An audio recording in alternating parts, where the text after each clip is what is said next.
Hola a todos, muy buenos días. Un premercado antes de Navidad, semana corta en Wall Street, en donde hoy va a funcionar normal. Mañana funciona hasta la 1 de la tarde, hora de Nueva York, 3 de la tarde, hora de Chile. Posteriormente a eso, el día miércoles es feriado. Y el jueves y viernes vamos a retornar en la bolsa, pero muy probablemente vayan a haber varios operadores que estén con días libres, se hayan tomado esos días y por lo tanto es muy probable que tengamos un volumen un poco más reducido en esas últimas 2 sesiones de la semana. ¿Qué es lo que hay el día de hoy? Hay confianza del consumidor a las 12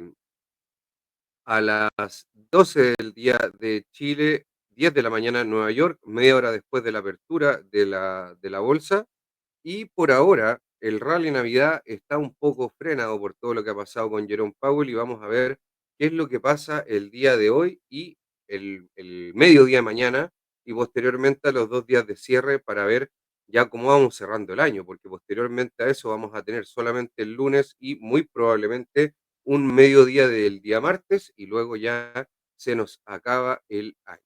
Se nos va este 2024, un 2024 que la verdad ha sido espectacular en bolsa. El S&P 500 ha tenido un rendimiento increíble, al igual que el Nasdaq, al igual que muchas compañías también que han tenido rendimientos simplemente espectaculares. Por eso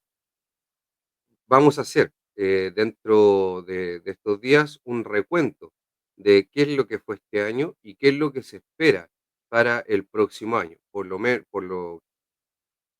Eso sí, por supuesto que la visión que tengamos para el próximo año va a ser con la información que tengamos hasta el día de hoy y por supuesto que hay todo un año para nueva información, nuevos eventos, nuevas cosas, nuevos desafíos, como siempre lo es en la bolsa de valores y en los mercados financieros en general. Por lo tanto, ya vamos al gráfico para no seguir ahí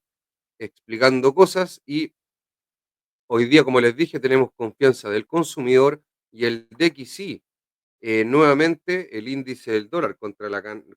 las 6 monedas, una canasta de las 6 monedas más importantes del mundo, entre las cuales está el euro, el yen, el yuan o renminbi de China. Está también la corona sueca, está la libra esterlina y el euro. Si no me equivoco, son esas las monedas, pero en el fondo son las monedas más fuertes a nivel mundial, donde están las principales economías y por lo tanto que el DXY esté subiendo tanto nos quiere decir que el dólar se está cada día apreciando más. Y eso por supuesto que no es positivo para los mercados de renta variable ni para tampoco los mercados de renta fija, ya que como podemos ver, el DXY superando ya ese nivel nuevamente de los 108, el día viernes había caído con las noticias del PCE, de la inflación de Estados Unidos, pero ahora volvió a caer, volvió a subir sobre de este nivel de los 107,5 y ya está en los 108,56. Vemos que está sobre las medias principales, las medias móviles, por lo tanto está mostrando una fortaleza bastante importante. La verdad es que yo muy probablemente creo que hay tensiones en el mercado eurodólar, en el mercado de financiamiento, y por eso es que se necesitan tantos dólares, hay tanta demanda a nivel global por la divisa y eso hace que esté con una fortaleza muy, muy importante. Y como les vuelvo a repetir, esto no es positivo ni para la renta variable ni para la renta fija. Y hablando de renta fija, nos vamos a las tasas de 2 años, en donde acá siempre lo vemos con el Effective Federal Funds Rates, que justamente tiene el símbolo muy similar y acá hay que ponerlo en normal, si no, no va a funcionar y acá vemos como ya está cayendo estos effective federal fund rates, están cayendo este rango, el cual había determinado la Reserva Federal. Hay que entender que esta es la línea que le digo de los effective federal fund rates, como pueden ver ahí. Y básicamente esta es la tasa efectiva en la cual la Reserva Federal está haciendo préstamos o está, o cuál es el costo de hacer estos préstamos interbancarios para aumentar, ojo, la liquidez interbancaria. Y vamos a explicar eso con nuestro invitado que tenemos ya para enero, que en el fondo esto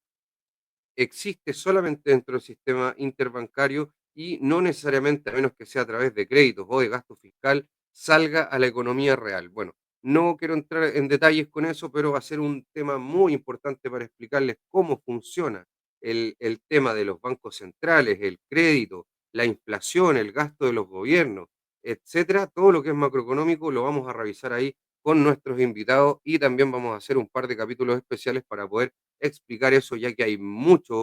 eh, muchos mitos alrededor de todo este tema, mucha ideología política también, y yo creo que eso no es positivo cuando queremos hacer un análisis realmente enfocado en los activos y en la teoría financiera. Por lo tanto, podemos ver acá las tasas de 2 años como les dije, están convergiendo a los Effective Federal Fund Rates, lo cual van a estar dentro de este corredor del 4,25, 4,5, que fue la rebaja de tasas que hizo la Reserva Federal. Y ahí ya tenemos un primer tema, que la Reserva Federal tiene un corredor en el cual se mantiene esta tasa efectiva y no es una tasa única como muchos dicen que es, oh, está en 4,5. Por lo tanto, ahí ya vamos a empezar a desgranar cómo funciona todo este sistema de mecanismos de el sistema monetario y una economía hiperfinancializada que depende de los mercados capitales para poder seguir financiándose y seguir existiendo. A muchos no les gustará, pero es la realidad que vivimos hoy en día. Por lo tanto, las tasas a 2 años subiendo un 0,05%, la verdad es que bastante plano, dentro de este rango de los Effective Federal Fund Rates y también estos fondos federales efectivos están convergiendo hacia la tasa y a este corredor que nos dijo la Reserva Federal en su última reunión. Por lo tanto, algo que les dije hace bastantes días cuando estaba por acá, les dije, esto tiene que ir convergiendo y justamente ahora se está dando ese tema. Vamos a ver acá y vamos a sacar ya los Federal Fund Rates, ya que no son importantes en este momento, ya que estamos viendo ahora las tasas a 10 años, las cuales están superando este nivel del 4,5%, el cual, si podemos ver acá, esta estructura del precio desde en los últimos máximos que tuvo, a 7%, pero por supuesto que las tasas de 10 años si siguen subiendo, ya que este es un colateral de alta calidad en el mercado, nos podría hacer de que en el fondo tengamos más tensiones, más problemas y la renta variable no va a poder afirmarse y tener un rally de Navidad o un rally de enero o cuando sea, si es que esto no se calma, ya que las tasas de 10 años son algo clave para ver financiamiento de largo plazo y también colateral en los mercados repo y en los mercados de financiamiento internacional. Por lo tanto, muy importante que el DXY empiece a bajar en algún momento y también las tasas de 10 años, ya que eso está haciendo que haya muchas tensiones hoy en día en los mercados financieros. Las tasas de 20 años haciendo exactamente lo mismo que las de 10, pero superando el nivel del 4,8 en vez del 4,5. Y ahí podemos ver lo que les decía en un momento, que está bajando la tasa de corto plazo, la de los fondos federales de la Fed, que es la tasa de más corto plazo, las tasas de 2 años y las tasas de más largo plazo, como serían las tasas de 10 o 20 años, están subiendo, sacando la curva de esta forma invertida y volviendo a una forma normal. ¿A qué me refiero con una forma normal? Si yo presto plata a 2 años o la presto a 10 años, ¿dónde debería darme una mayor tasa de rendimiento? A 10 años, por supuesto, ya que hay un mucho mayor riesgo de que no me paguen, porque hay un plazo mucho mayor en el compromiso. Por lo tanto, ahí va tiene mucha más relevancia este famoso riesgo de crédito, que es en el fondo el riesgo que no me pague. Por supuesto que con bonos del gobierno de Estados Unidos eso no es tan relevante, pero si yo le presto a un amigo a una semana, a un año o a 10 años, la verdad es que me lo pague a 10 años es bastante difícil y muy probable lo terminemos canjeando, bueno, a menos que sea un monto muy importante, que lo terminemos canjeando por algún asado o algo por el estilo. Así que eh, es muy importante ahí el tema de las tasas de 10 años y también el DXY para que en el fondo la renta variable pueda tener un mejor desempeño, ya que actualmente la tiene bajo bastante presión. Acá podemos ver el petróleo, el cual sigue haciendo una estructura totalmente lateral, chocando ahí con la media de 20, bajo los 70, por ahora nada preocupante y haciendo un, una lateralización, la verdad, bastante fome del petróleo, así que no hay mucho que ver acá. Otro activo muy importante es el dólar peso para la gente que vivimos en Chile y también es un reflejo de lo que va pasando en las economías emergentes. Obviamente Chile tiene sus particularidades estructurales que van afectando en mayor o menor medida la apreciación del tipo de cambio, o la apreciación de la moneda local o depreciación de la misma, y por ahora subiendo desde el nivel en el cual cerró el día viernes en 9,92 prácticamente, y ahora subiendo ya a 9,96 y nuevamente acercándose a este nivel psicológico de los 1.000 pesos. La verdad es que por ahora no tenemos unas perspectivas fundamentales o de forma macroeconómica muy positivas para el dólar peso, justamente por lo que les mencionaba, el DXY está subiendo, ya está en el fondo a nivel internacional el dólar está más caro.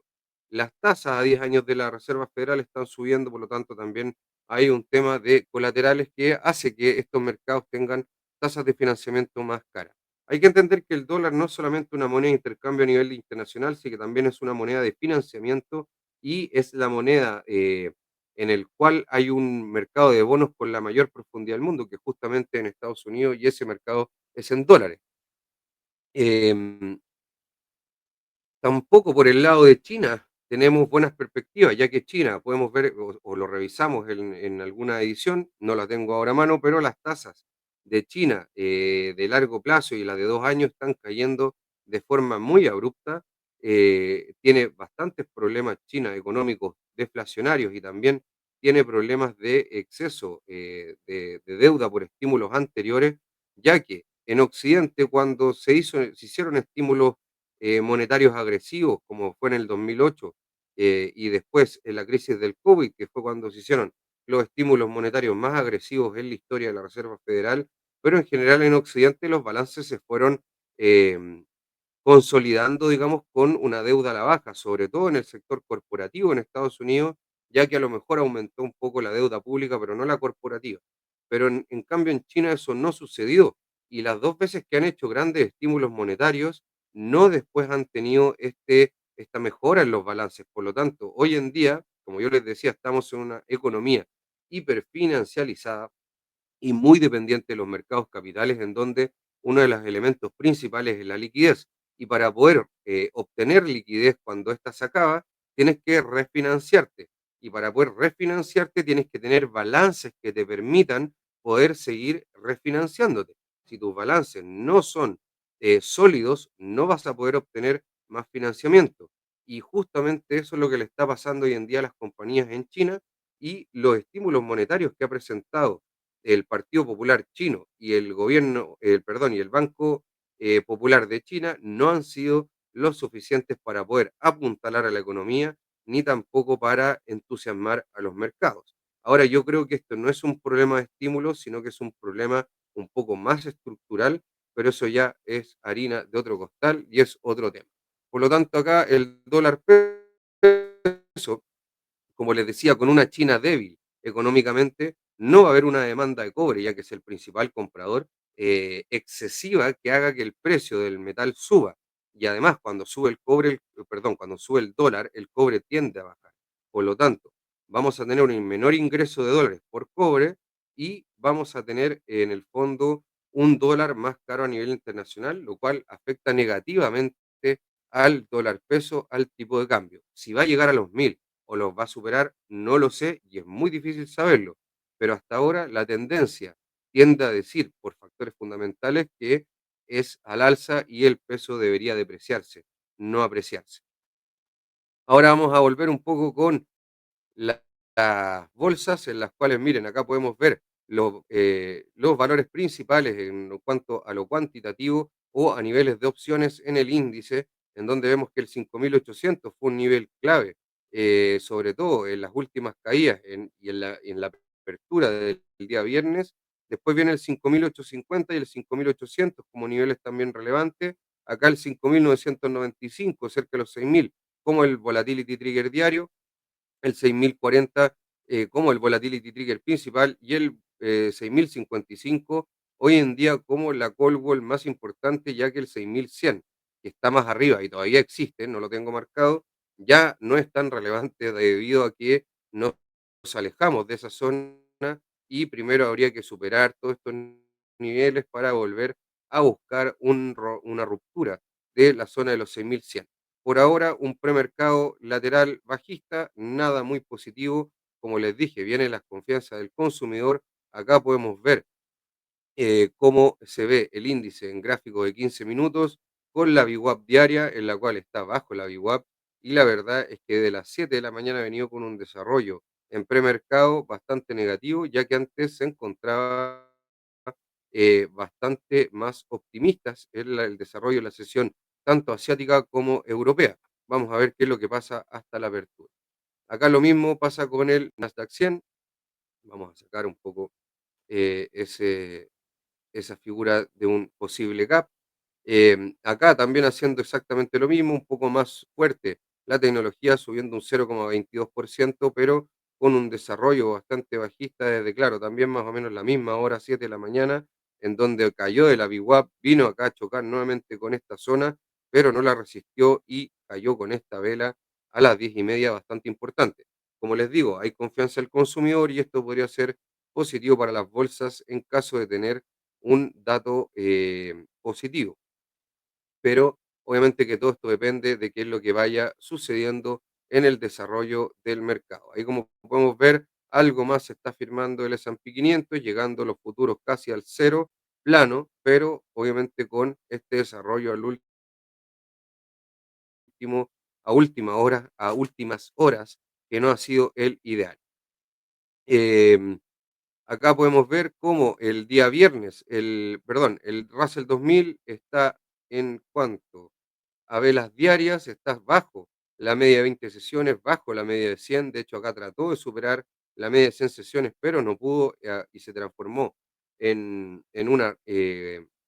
en una resistencia dinámica y por lo tanto vamos a ver qué es lo que pasa con el Russell 2000 el día de hoy. En cuanto al premercado y en velas más de 15 minutos,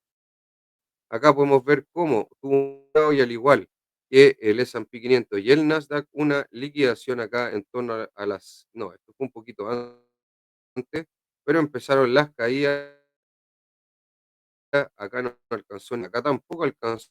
por si acaso en el S&P 500 a tocar VWAP y solamente lo hizo acá en el Nasdaq.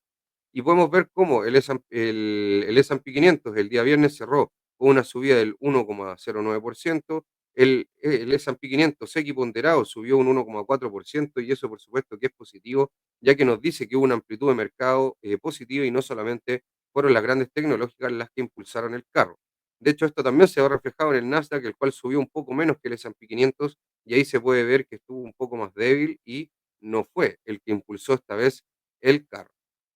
El índice de semiconductores subió un 1,34%, más fuerte o más sólido que la tecnología en general y también un poquito más fuerte que el Nasdaq y puede ser que esta subindustria de la tecnología haya sido un buen contribuidor a los retornos que tuvimos el día viernes en el S&P, sobre todo pensando que los semiconductores